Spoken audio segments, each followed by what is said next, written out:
This question is make array 0 by subtracting equal amounts.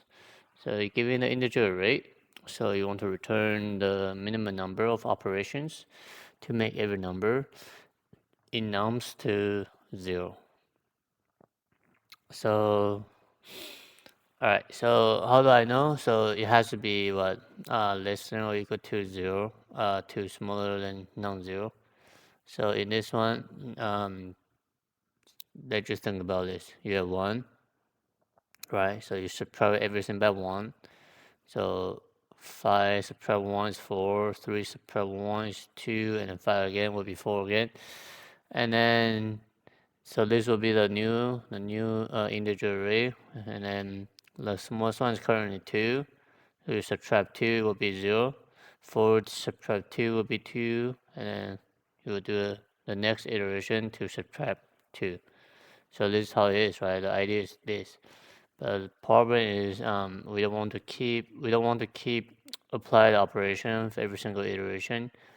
So the thing is, how do I find out how many iteration I'm going to use? It's actually depending on the distinct number in the nums array. So in this one, the distinct number is what? 1, 3, 5. Alright, so you might be wondering why 0 is not here. So it has to be non-zero number. So 0 can be exclude. So how many distinct number you have? 1, 3, 5. So you have to do 3 times operations to make every number in the nums array to 0. So that's the trick. So I'm gonna give you the first solution using a set.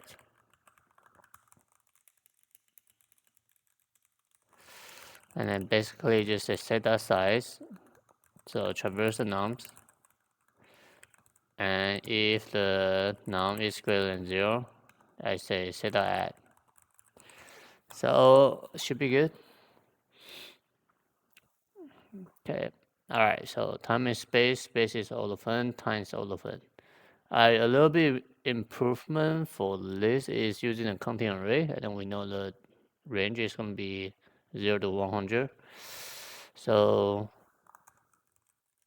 counting array new int, and then it's 0 to 100, right? So this has to be 101.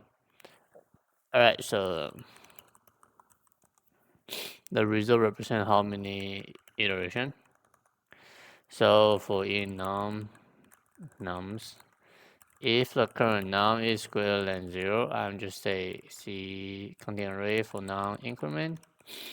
So once I do this, I'm checking if the current counting array is equal to 1. If this is true, I just increment my unique distinct number. So submit.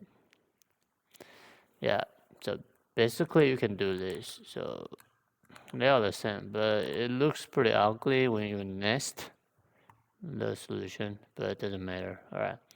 So time is space is 101.